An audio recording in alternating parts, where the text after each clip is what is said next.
नमस्कार. नमस्कार. आज आपण एक वेगळा विषय आणलेला आहे. औसा शहराच्या विकासासंदर्भातच आहे. परंतु हा विषय जे आहे, औसा शहरात अगोदर उड्डाणपूल होणार होता, प्रस्तावित उड्डाणपूल होता. परंतु काही मंडळी आमदार अभिमन्यू पवार यांच्याशी भेट घेऊन आणि चर्चा करून की औसाला उड्डाणपुलाची गरज नाही, आवश्यकता नाही असं सांगितल्यानंतर प्रस्तावित उड्डाणपूल रद्द करण्यात आलं. आता अजून चर्चेला उधाण आली, बातम्या आलेत आणि माग 4-5 दिवस अगोदर पोस्ट आले की 100 दिवसात दत्तभाऊ भाजपच्या एका कार्यकर्त्यांनी सोशल मीडियावर एक पोस्ट टाकलेला आहे की 100 दिवसात उड्डाणपूलचं काम सुरू होणार. तर तुम्ही ह्याच्याकडे कसं पाहता? तर ही गोष्ट खरी आहे की उड्डाणपूल हा रद्द झालेला होता आणि त्याला काही आपल्या एका शिष्टमंडळानं म्हणजे काही लोकांचं असं होतं उड्डाणपूल व्हावा, काही लोकांचं म्हणणं होतं उड्डाणपूल होऊ नये. मात्र रद्द व्हावा म्हणणारी संख्या कमी होती बरोबर. आणि व्हावा म्हणणारी संख्या ही सगळ्यात जास्त. त्याचं कारण असं आहे, उड्डाणपूल नसल्यामुळं काय त्रास होतोय आणि काय त्रास होणार आहे या सगळ्या गोष्टी मागच्या 6 महिन्यात वर्षभरात आपण जवळून पाहिजे. कारण की उड्डाणपूल नसल्यामुळं अनेक अपघात बरोबर झालेले आहेत, अनेकांचे जीव गेलेले आहेत, अनेकांना अपंगत्व आलेलं आहे. यामुळं आता उड्डाणपूल व्हावा आणि हा रेटा वाढत चालल्यामुळं मागच्या काही म्हणजे विधानसभा निवडणुकीच्या पार्श्वभूमीवर आमदार अभिमन्यू पवारांनी उड्डाणपूल होणार आणि प्रस्तावित उड्डाणपुलाची जी रेंज आहे म्हणजे पूर्वी जेवढी होती त्यापेक्षा पुढे म्हणजे MIDCच्या पुढे आणि थेट उजनी चौकापर्यंत उड्डाणपूल होण्याची त्यांनी करण्यात येईल असं भाषणामध्ये अनेक वेळा सांगितलेलं आहे. त्यामुळं त्याची प्रोसेस त्यांनी सुरू केली. 2-3 वेळा ते केंद्रीय मंत्र्यांना भेटले आणि हे वर्षभरापासून चालू होतं. म्हणजे याच्यामध्ये आपण सुद्धा मागचा व्हिडिओ केला होता. आपल्याला ही नौटंकी वाटत होती, ही नौटंकी वाटत होती. मात्र जे काही प्रोसेस दिसतंय आता सध्या रस्ते प्राधिकरणचं त्या अनुसार आता अतिक्रमण काढण्याची मोहीम लवकरच चालू होईल या रोडवरच. किंबहुना जागा जी लागणार आहे उड्डाणपुलाला त्याचं सगळं DPR वगैरे सगळं तयार झालेलं आहे. फक्त आता याचं नारळ फोडायचंच काम आणि मला असं वाटतं की दिवाळीच्या आसपास उड्डाणपूल होईल म्हणजे प्रत्यक्षात सुरुवात होईल उड्डाणपुलाची, म्हणजे कामाची सुरुवात होईल. तर दत्ताभाईने प्रतिक्रिया आपली एकदम चांगली सविस्तर दिली. परंतु दत्ताभाऊ आणि पठाण साहेब आता सध्या एक 4-5 दिवस अगोदर पासून मी आपल्या शहरात फिरलो आणि चांगल्या लोकांची भेट होती. तर तिच्यामध्ये काही लोकांनी असं सांगितलं की बाबा औसामध्ये उड्डाणपूल झालं की पॉइंटवर, तर औसात 2 भागात होईल. तर ह्याच्यावर आपलं काय म्हणणं आहे? अतिशय चुकीची कल्पना आहे ही.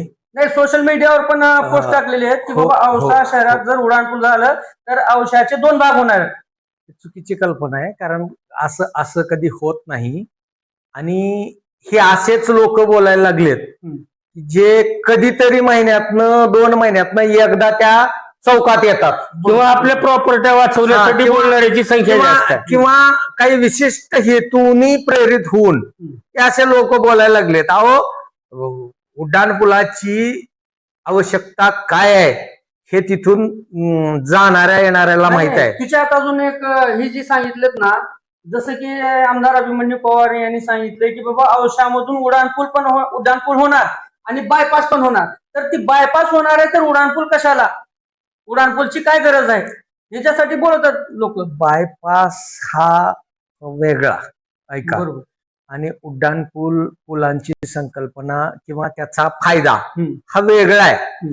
उड्डाणपुला आता कसं होतंय, काही वाहनं त्या बायपासनं न जाता लोकांना भेटण्यासाठी किंवा काहीतरी खरेदी करण्यासाठी जे आलेले असतात ते शहरामध्ये येतातच. बरोबर.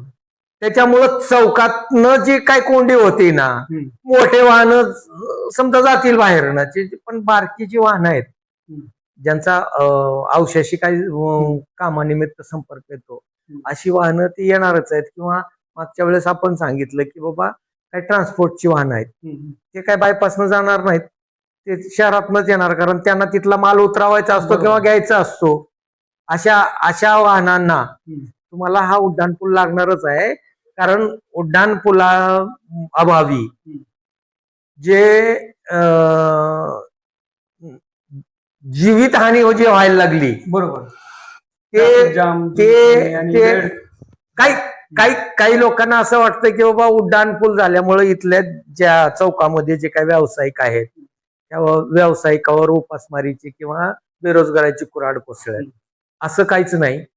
उड्डाणपुलात शहराच्या जवळ आहे, शहरातले लोक तर इथं राहणारच आहेत बरोबर. आणि ज्यांना थांबायचंय ते खालून थांबणार. थांबणारच आहेत. त्याच्यामुळं असं काही लय परिणाम होईल किंवा शहर 2 विभागात भारत नाही, पाकिस्तानची आजची- बाँड्री बनल अशातला बी काही भाग पण नाही. आजची परिस्थिती बघा, एवढा मोठा रस्ता होऊन सध्या अतिक्रमण किती झाली तिथे. नाही, वाहन रस्त्यावर थांबवले, एक वाहन सोडून दुसरं वाहन जाईना गेले. एवढा मोठा रस्ता होऊन एवढा मोठा रस्ता होऊन सुद्धा. नाही, उड्डाणपूल आता शहरातले अजून काय लोक आता तुम्ही बायपासचा ऐका, अपाशे वय ऐका, तुम्ही काय म्हणलात की बायपासचा होऊ द्या ना, बायपास बी झालं तर काय प्रॉब्लेम आहे. बायपास झाला तर उड्डाणपूल होऊ द्या, बायपास होऊ द्या, चारी बाजूने विकासाचे जर जाळं आपल्या शहराला येत बायपास असेल, झालं तर मोठे जी अवजड वाहन आहेत ती बायपासला जाईल. फक्त हा. शहरात जी गरजेची वाहन आहेत ती येणार आहे. तर तिच्यासाठी उड्डाणपूल नकोय. आणि उड्डाणपूल झालं तर काही नाही नाही नाही नाही, उड्डाणपूल तर शहरात आवश्यकच आहे. त्याचं कारण सांगतो, बायपास झाला तरी आवश्यक आहे, नाही झाला तरी आवश्यक आहे. कारण की सध्या शहरात सुद्धा रस्ता अरुंद असल्यामुळं गावात जाताना किंवा ह्या रस्त्याला सुद्धा अनेक अपघात व्हायलेत. हो, अपघात होलालेच आणि हा? ट्रॅफिक जाम एवढी आणि होते. इथं असं नसते ना, समजा सोलापूरहून येणारे लोक समजा एका बाजूनच बायपास झाला आणि दुसऱ्या बाजूने झाला नाही, त्यावेळेस काय करणार आहोत तुम्ही? बायपास हा उड्डाणपुलाला पर्याय होऊ नाही होऊ शकत, लक्षात घ्या.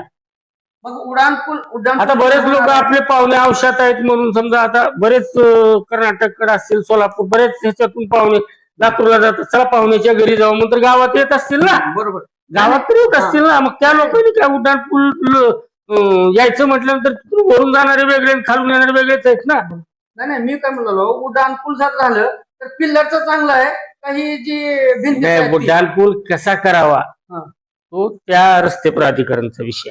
तो प्लेअरचा व्हावा किंवा तो बंदिस्त व्हावा. नाही नाही, तुम्ही म्हणल्यासारखं उड्डाणपूल आपलं सीएनजी पंप आहे तिथून तर ती उजनी चौकापर्यंत. आता तिथून हितपर्यंत पठाण साहेब, तिथून हितपर्यंत डायव्हर्जन दिलेले भरपूर आहेत.